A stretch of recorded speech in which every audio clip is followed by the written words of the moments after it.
The following is intended only for mature audiences. Hello and welcome to another episode of Getting Deep with Phil and Az, brought to you by Wolfsat Media. I'm Phil. And I'm Az. And in this episode we're going to be talking about a book that I've been reading, Harvey.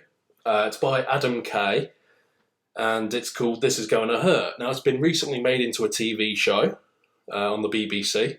Some of you might have seen that already. We have not, it's fair to say. And yeah, eventually I'm going to go through a few of his diary entries from his book. It's very interesting. The book is award-winning. It sold over 1 million copies. Yeah, it's been quite interesting, Harvey. It's seeing like a world that I wouldn't usually be into, if that makes sense. Like I don't really know the ins and outs of a hospital behind the scenes. How about you? I've never been part of that world either. Obviously, all I've ever seen is like your TV shows and stuff, which obviously doesn't cover everything. Yeah. It kind of shows you like a broad aspect of what the job is, but it's not all fun and rainbows, you know what I mean? Yeah, I'm sure you'll go into a few of these stories in this book. I knew we were doing this podcast because you mentioned it the other day, so I did a bit of digging. Nice, I like it. And as a stats man, I went for figures. Okay, yeah, I'm not surprised there at all. So I'm going to stick with the NHS in the UK, obviously. Yeah. So back in 1950, I know they started in 1947 it opened, but in 1950 they pumped in £460 million to get it up and running to give everybody free healthcare. Yeah, right? that is brilliant. Like I said, Harvey, I think free healthcare is taken for granted by the people who have free healthcare. We live in a place where we currently don't have free healthcare. It's a little bit different for us, although, you know what, I bet we could appreciate it if we did. Oh, for sure. So it's a nice thing that the government did. And when did you say it first got injected with a ton of money? 1950. Yeah, see, so that wasn't long after the war. It could have been like a reward, as if to say, look, you guys fought for us. You helped us win this war. Here's something back. Obviously not a majority, but a few people just take it for granted now and go for absolute pointless things. Yeah, and also take advantage of it a little bit.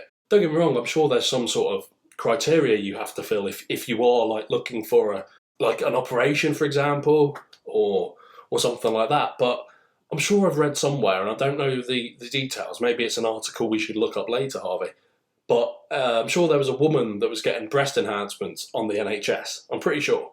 Oh yeah, all that will come free. Yeah. I'm sure she already paid for a private room, but yeah, all the operations that come for free it just baffles me at what you can get for free. Then people with serious illnesses that have to still wait in the same queue as someone going for a new set of tits, you know what I mean? Yeah, but ideally, yeah. Well, obviously the NHS is free for everyone, right? This is how I understand it. Kind of like public school. You know, that's the sort of bread and butter of what you would send your children to, right? Yeah. But you can always pay for private healthcare, which is supposed to be better. Whether it is or not, I couldn't tell you. But I think it's better. I think it just speeds up the queue, if you know what I mean. Okay, yeah, I think that... Because if everyone's getting something for free, they'll be in that queue. Yeah. So if you want to pay, it's almost like Disneyland, for instance. You pay for a speedy pass to get in quicker or get on the rides quicker. Yeah, no, I think that's fair. You know what's quite sort of funny as well with the private sort of sector? I think it's not just obviously the treatment they get is probably a little bit different, but I think also they're in a bit more luxury. They're in a private room, and they're the room isn't like a bog standard normal designed room. It's private. It's got a couch in there, a TV in there. Flowers, decent meals. Yeah, of course. So and there's Jello.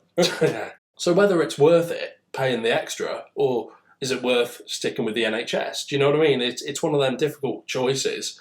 Ultimately, you imagine, regardless of whether you pay to go private or you get free help on the NHS, you will still receive the same level of treatment. Everyone is still a qualified doctor, nurse, or in their specific area.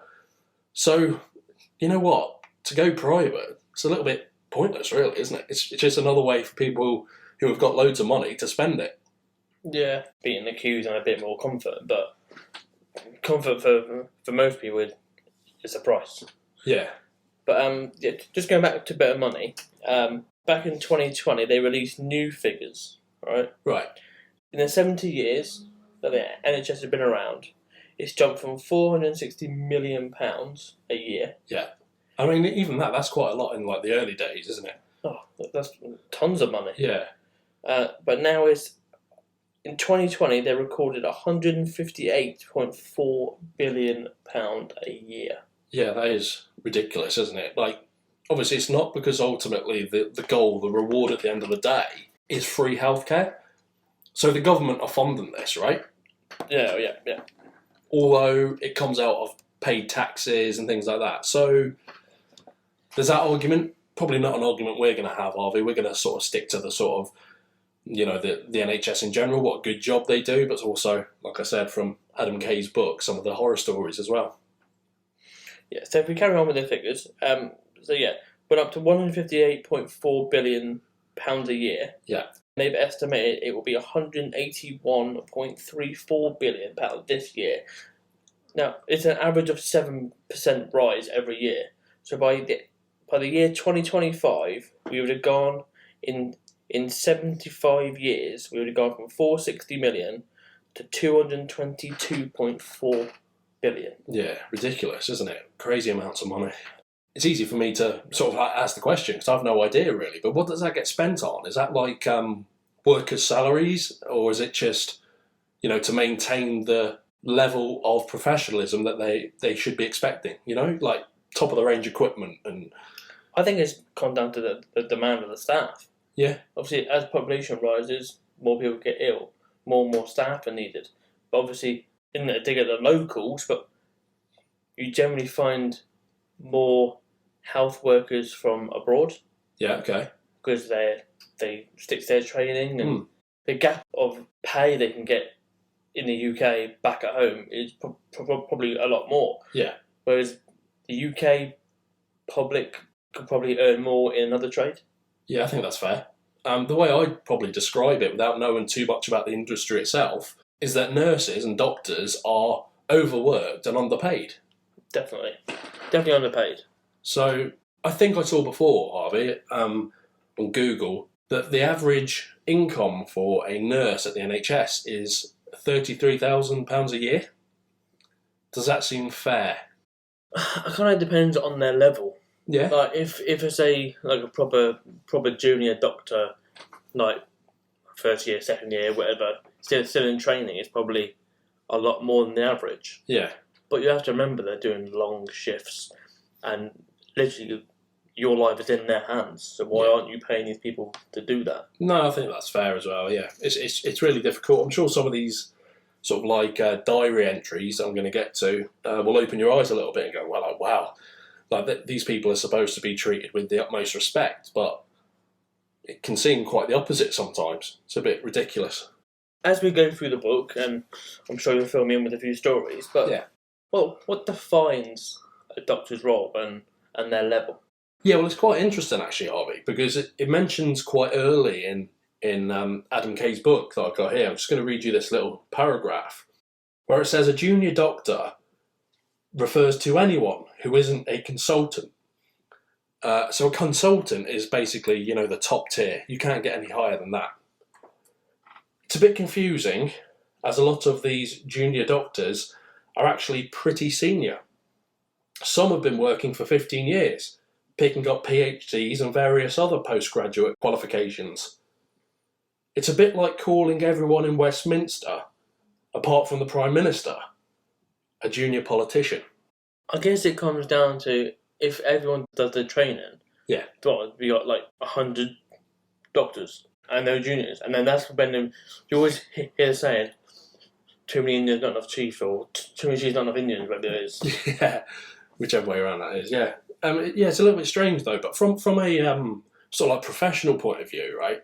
Like anything was to happen to you, Harvey, and you found yourself in hospital, and somebody introduced themselves as a junior doctor, you'd automatically think, oh, well, why have I been lumbered with the rookie? You know what I mean? Yeah, the rookie of 15 years. Yeah, exactly. It's crazy, isn't it? Like, there'll be people who are called a junior doctor that, like it says, have picked up multiple PhDs and postgraduate qualifications. They've been in their job 15 years plus, maybe, but they're still referred to as a junior because they haven't reached the consultant level. But surely, out of respect, there should be a middle level, as in just doctor. Yeah, Be like a trainee. trainee administrator, then turns administrator. Well, it continues here, Harvey, just a little bit, right? The hierarchy, so the order in which it goes, is house officer, senior house officer, registrar, senior registrar, and consultant. They've recently renamed the ranks. It's now F1, F2, and then ST 1 to 7. Everyone still uses the old terminology though. So there's a lot of confusing things in there because obviously senior registrar, do you know what I mean? It's Old English. Yeah, exactly. It is very old English, like Mary Nightingale times or something. But you know what? It's a little bit. I don't know. I think it does doctors who are clearly qualified and clearly very good at their jobs a disservice by calling them junior. Well, I don't know about F1 and F2, but I'm sure there's 2 letters that these junior doctors might give their consultants if they get moved up. Where's the second letter U? FU, yeah. Right, so let me read you the first sort of like entry that I thought was worth reading out on this podcast, Harvey. It's a little bit graphic in terms of the text, but I just want to see what you think. So basically, just to summarise, this book is made up of diary entries. It's encouraged, like when you are starting out as a junior doctor, that you keep a sort of journal and you can always reflect. There's a name for it, something to do with reflection. But obviously you're supposed to reflect in your free time. So Monday the 7th of February 2005. My move to surgery has rewarded me with my very first degloving injury. Patient WM, obviously we don't know who that is for confidentiality reasons, but he's referred to as WM, is 18 and was out celebrating with friends.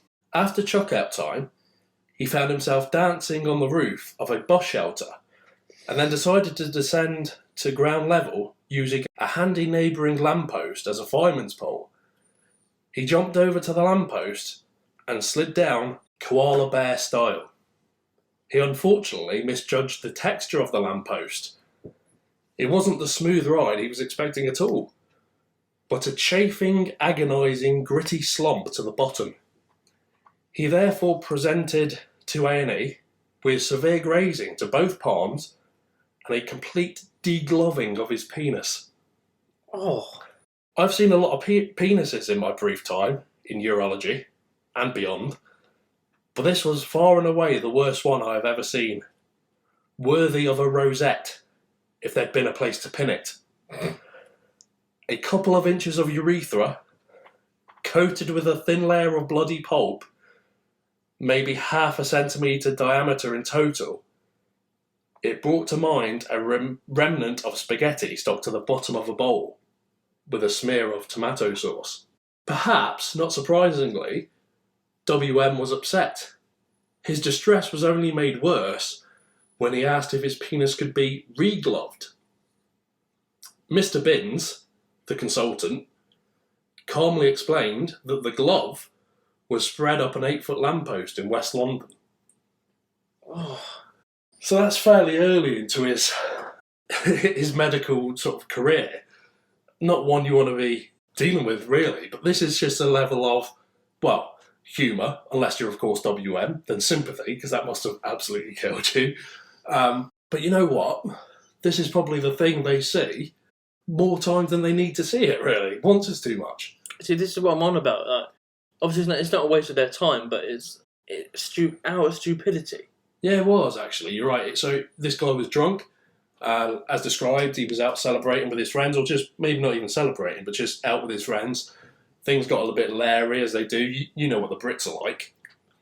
And, he used a lamppost as a fireman's pole and basically tore all the skin off of his penis and his palms. So I've got a little description of what a degloving injury actually is, right? Because would you have guessed it was that? Like loss of skin? I've heard of degloving before, yeah. Oh, okay, so I've never heard of it, see. So. Not on the penis, on the hand. Yeah. A degloving injury is where skin is traumatically torn from the underlying tissues, typically seen in motorcycle accidents, where the rider's hand drags along the ground.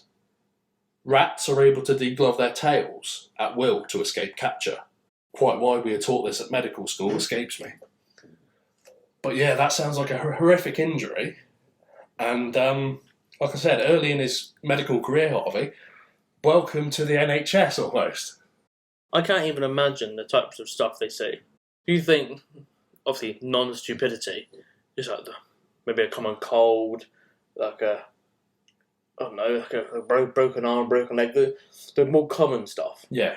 But to get a degloving of a man's penis, Yeah. you know what I mean? Yeah. It's not something you expected to get into when you woke up that morning. No, exactly. A little bit of a cruel way to start your shift, isn't it?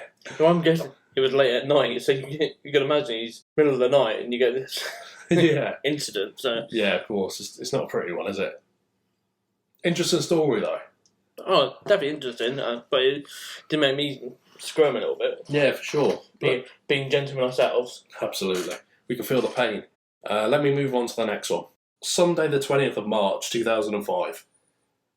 There's more to Breaking Bad news than, I'm afraid it's cancer, and we did everything we could. Nothing can prepare you for sitting down a patient's daughter to explain that something rather upsetting happened to her frail elderly father overnight. I can only apologise. This is outrageous. I had to tell her that the patient in his bed next to her dad's became extremely agitated and confused last night, that he thought her father was in fact his own wife, that unfortunately by the time the nurses heard the commotion and attended it was too late, and the patient was straddling her father and ejaculated into his face. At least it didn't go any further than that, said the daughter. A world-class demonstration of finding the positive in a situation. Again, how do you witness that on a hospital ward? Where do you go from there? I have no idea, but I can imagine when you're on meds, possibly, Yeah. that anything's a possibility. Yeah. But let's just hope this isn't the same day. Yeah, exactly. Yeah, no, it's definitely not. It's thankfully, well, only about a month apart. About a month and a week or so. So This book writes itself then, eh? it does, basically. This is it's either comedy gold or the worst horror film you've ever seen. Moral of this story is, working in healthcare, you can then sell books. Yeah. So if your salary is terrible, you can at least write a book about it and try and get some money that way. Harvey, is there anything else to add to that one? That's outrageous. I don't think anything needs to be added to that. I think you'd had enough. Yeah, fair. Let's go for another one, Harvey, right? Tuesday the 7th of June, 2005. Assisting in theatres on the emergency list. Removing a foreign object from a patient's rectum. Less than a year as a doctor, and this is the 4th object I've removed from a rectum. Professionally, at least. My first encounter was with a handsome young Italian man who attended hospital with the majority of a toilet brush inside of him. Bristles first. Oh, that's gotta hurt. And went home with a colostomy bag. His big Italian mother was grateful in ways that Brits never are, lavishing thanks and praise on every member of staff she had met for saving her son's life. She put her arm around the equally handsome young man who attended hospital with her son, and thank God his friend Philip was staying in the spare room at the time to call the ambulance. Lucky, right? Most of these patients suffer from Eiffel syndrome. Eiffel doctor. And the tales of how things get where can be skyscraper tall. And come to think of it, it's only a matter of time before someone tries to sit on the gherkin. That's a London thing, right? That's the thing in London. Yeah. But today is the first time I've actually believed the patient's story. It's credible and painful sounding incident with a sofa and a remote control that at the very least had me furrowing my brow and thinking, well, I suppose it could happen. Upon removal of the remote control in theatre, however, we notice it has a condom on it, so maybe it wasn't a complete accident. So that's a little bit, again, not so gruesome, but a little bit like, you hear the horror story to this one, I think, and it comes with the job. There's obviously that embarrassment, or Christ, I have to go to hospital to get this removed. But Imagine being the doctor in that situation, Harvey. Try and imagine it. What are you thinking? I quickly want to say, again, stupidity comes to mind. Yeah, again, yeah. So yeah, it's more work for the NHS or any medical practice due to people's stupidity of pleasure, I suppose. But how pleasurable is a toilet brush up the rectum? got to do something, right? Because that's why it's done in the first place. But yeah, as a junior doctor starting the job, out of the 3 stories we've already heard, if that's not enough to make one of them leave the job or stay in it, because it's exciting thinking, oh, what's that happen today? Yeah, absolutely. So the stories are funny, like they're worthy of being written down in the book. But obviously, doing the actual job must be. Yeah, you're right. Let's use the pun, a pain in the bum. Hey, I very much feel like you're right. I would much rather be on the listener side of things, listening to the story, than telling the story, I think. But regardless, it does make for a good story.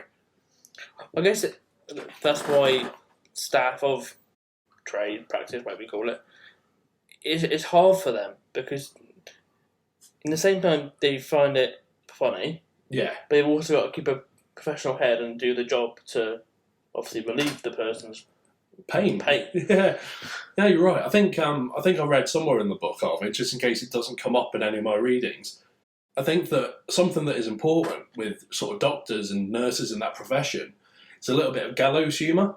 Being able to find humour in the sort of darkness. It probably is a little bit of a coping mechanism as well, to be honest, because I'm sure it can become quite stressful, you know?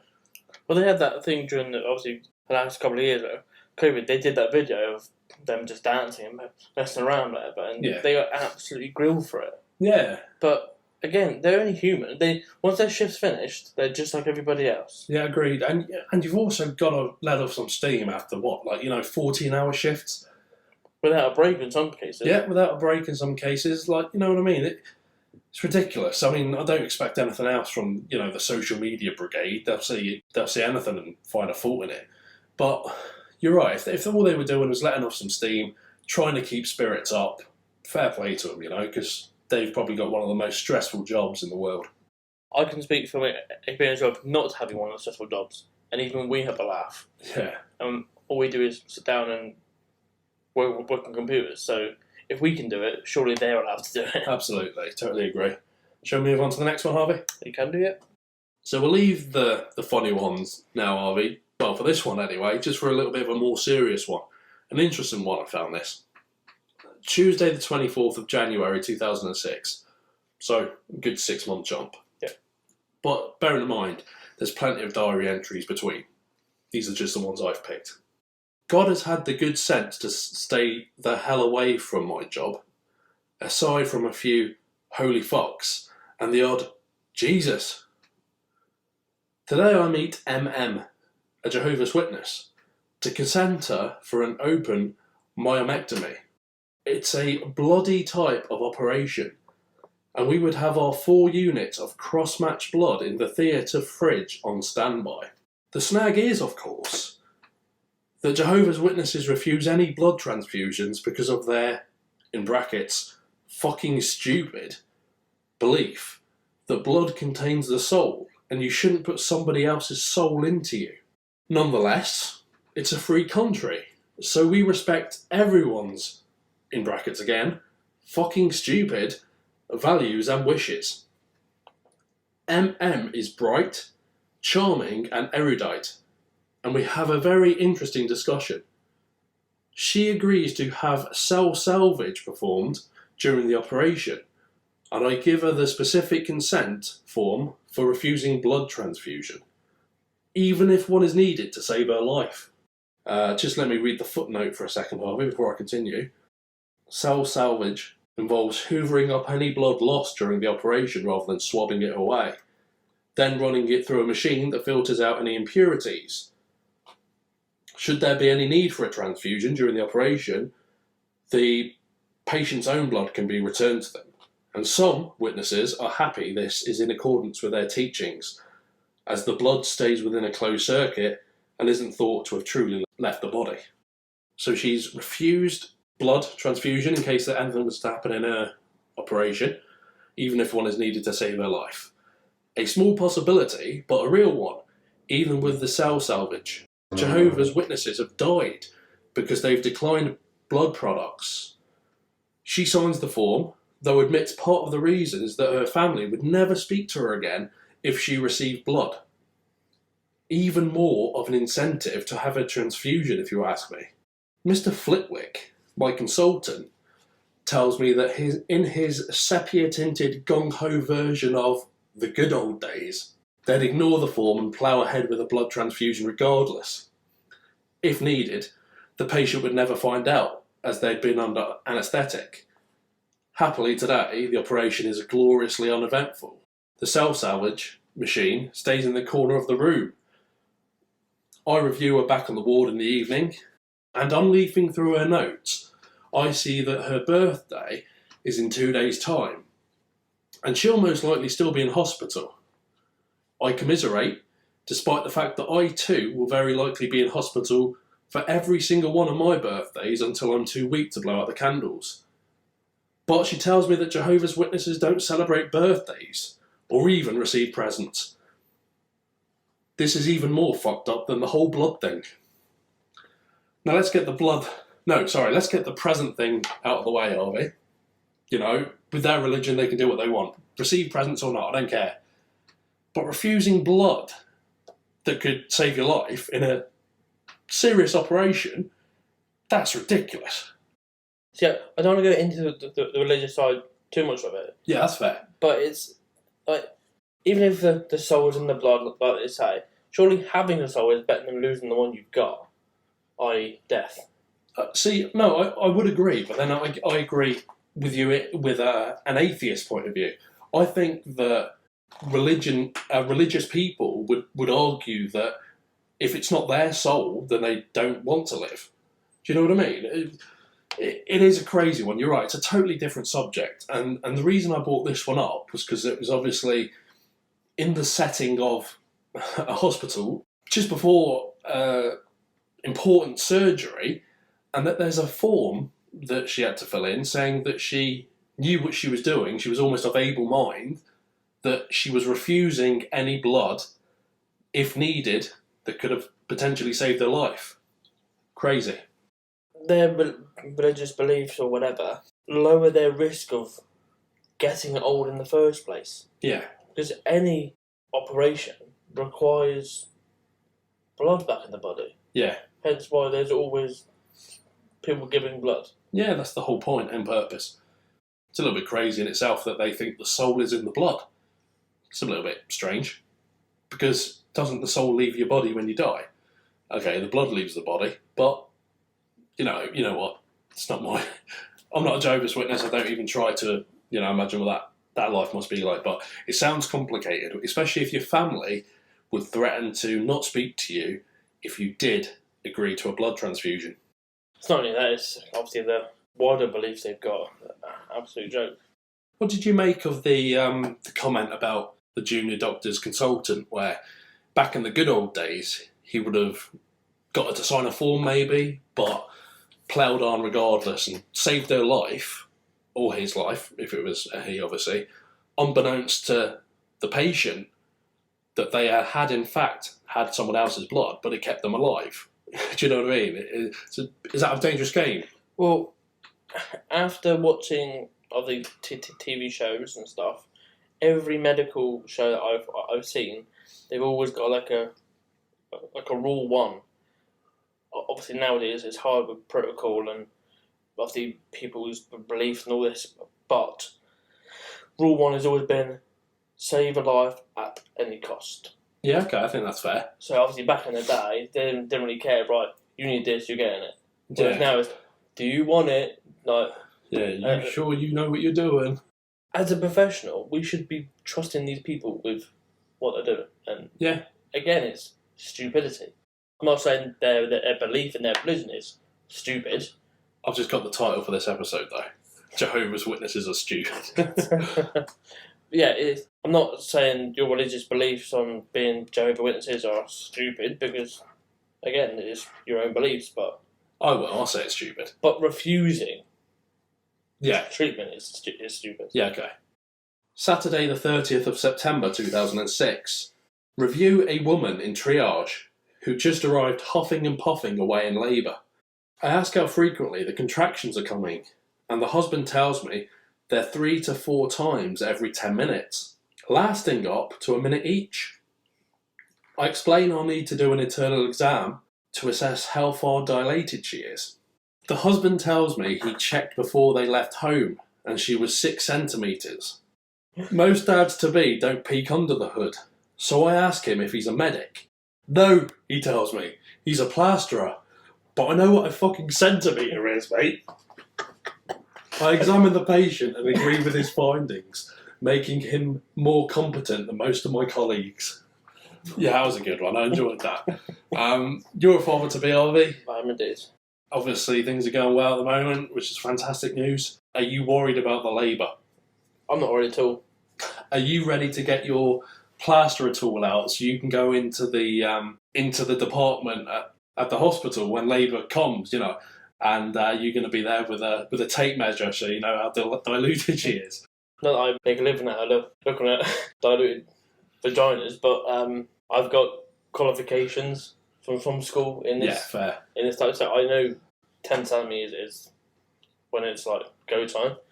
Well, it's good to know you remembered your findings, Harvey, because you're spot on. Let me just read you this footnote because I'm going to praise you. The contractions of the womb make its neck or cervix go from closed before labour to full 10 centimetre dilation at the end of labour, which is at which point the baby can make its grand entrance. So fair play, you remembered obviously, that's good.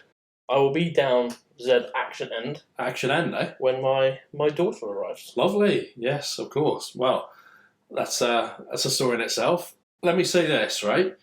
At school, I think it's fair to say you got teased a lot for taking the child education class. Child development class. I did, but I am now laughing because I am fully prepared for it. I totally agree. You know what? I'm a total believer of if school taught you things that you could use in your adult life, whether that be as simple as opening a bank account or actually learning child development in a level that every new parent would be at least competent and confident in themselves, school would be a much better place. How many times since you've left school, Harvey, and it's been what, 15, 16, 17 years now? Christ. How many times have you used Pythagoras or had to find out the right angle in a triangle in your life, in your adult life? Never. See, there we go. So, again, let me just say that. You've been teased for taking that lesson, but you're right, you're the one doing the laughing now. You're cool, calm, collected, and in control, and yeah, total faith in you. Right, let's do another quickly then, Harvey. Wednesday the 17th of January 2007. In order to encourage use of public transport, there is no staff car park at the hospital. An admirable sentiment that would land me with a 2-hour, 20-minute commute each way. Instead, I've opted for a 70-minute drive, leaving my wheels in the visitors' car park. The pricing system must have been dreamt up by someone who realised their chances of winning the lottery more than once were pretty skeletal, and thought there must be another way to raise a similar annual revenue. It's £3 per hour.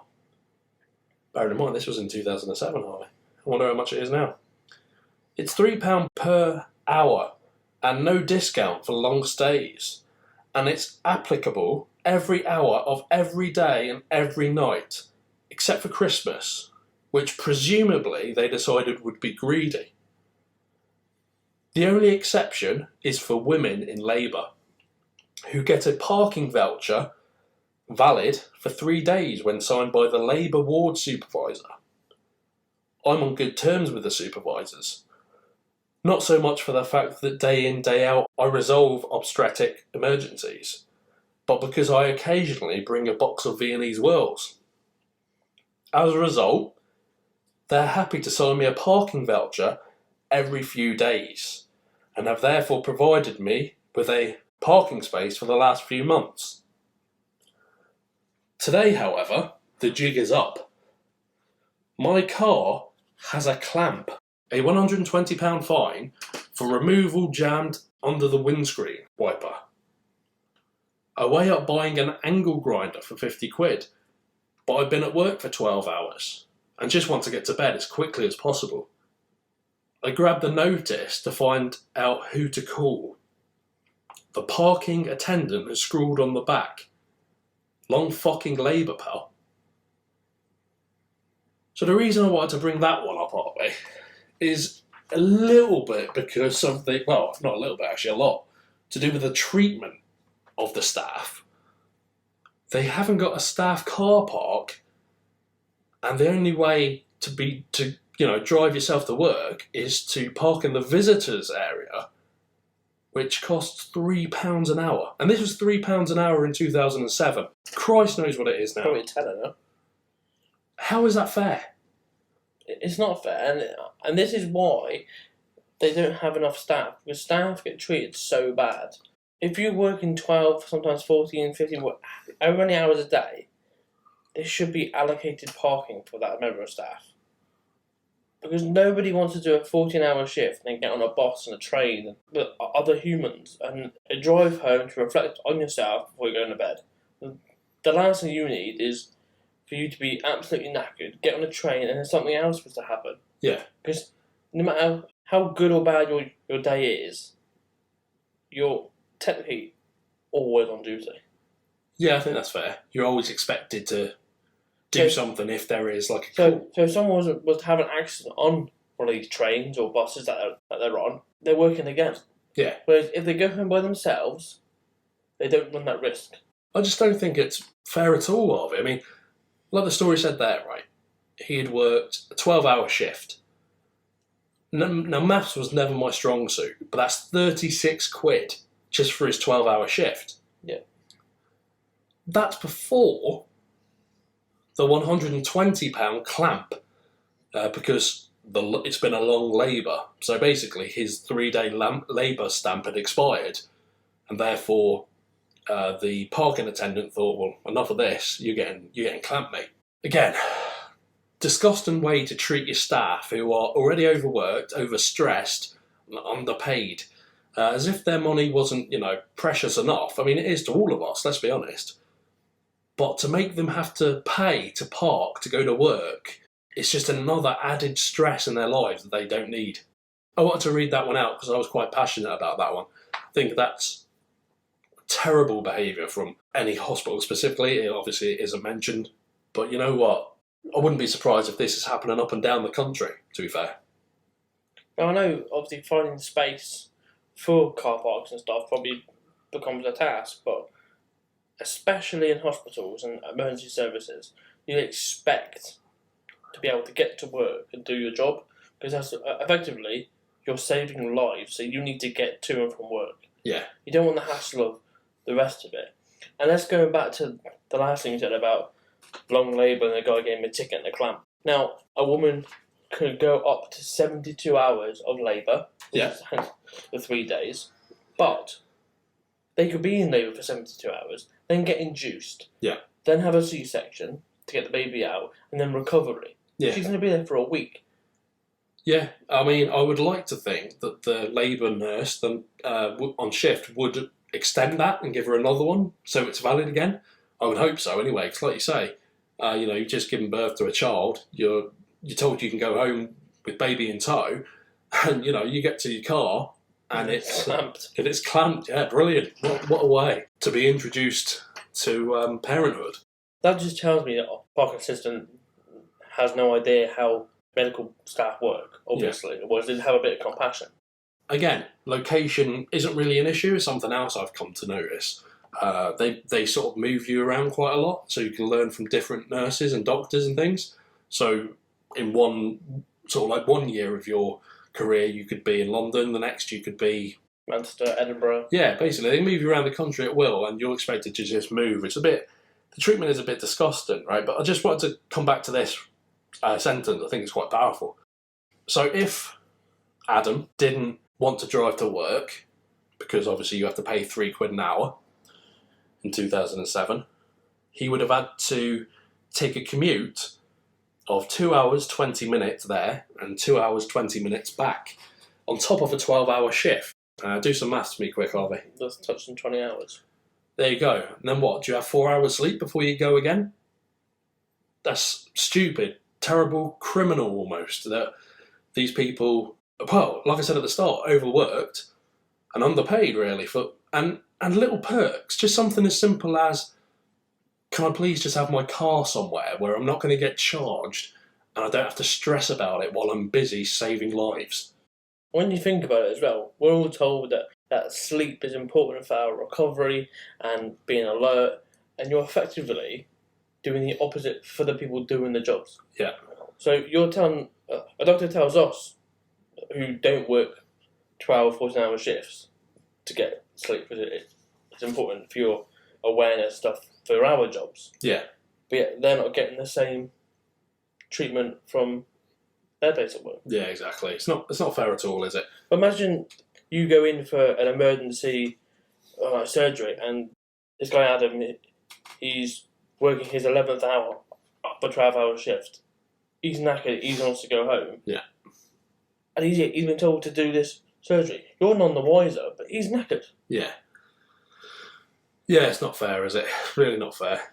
Let's leave that one there for now, Harvey. I'm sure there's more deep ones in the book. I want to finish part one anyway with a little bit of a more cheerier, funnier one. Okay? Yeah. So, Sunday the 21st of January 2007.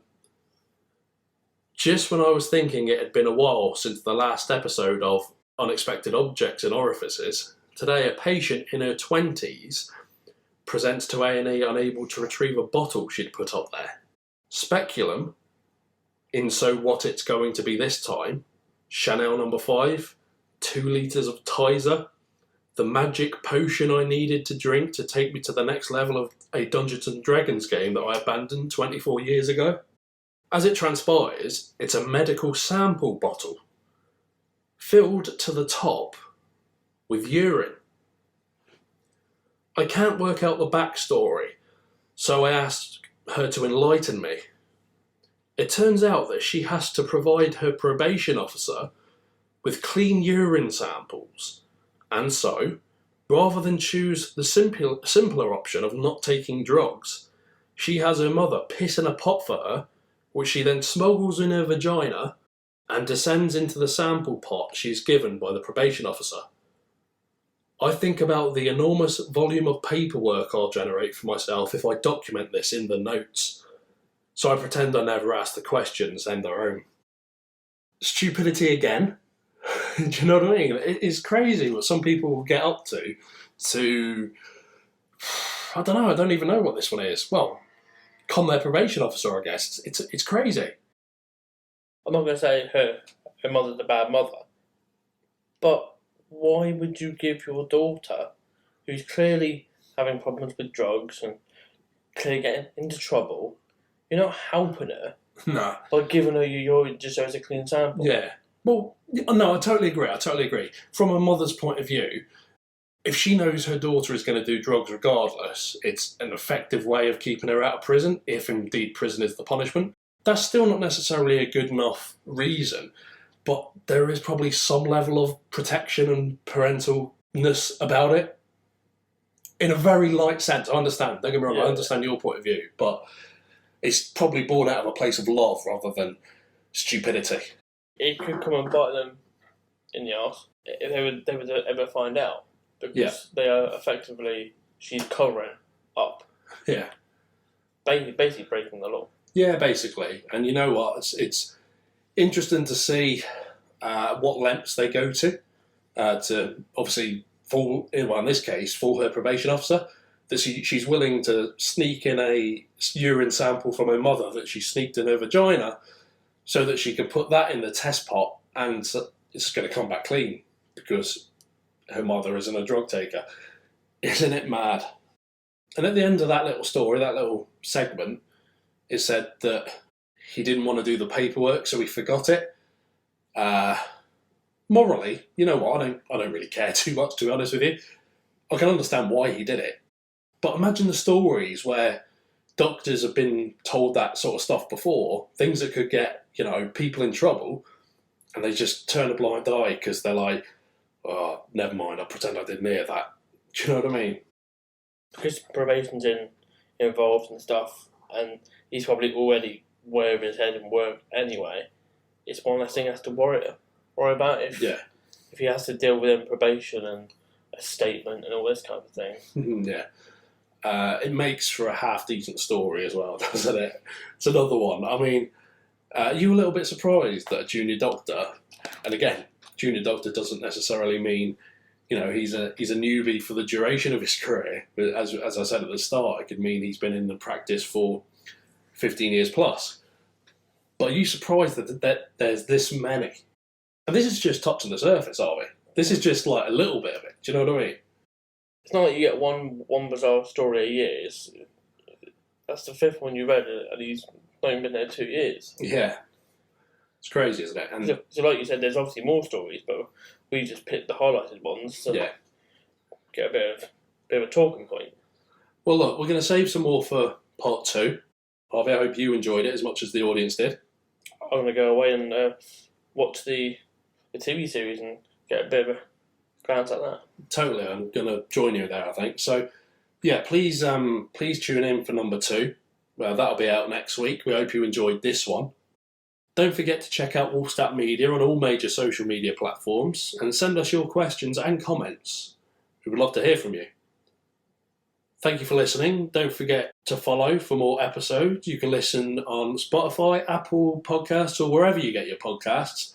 And until next week for part 2, me and Harvey are going to go watch This Is Gonna Hurt. See you next time. Bye. Bye.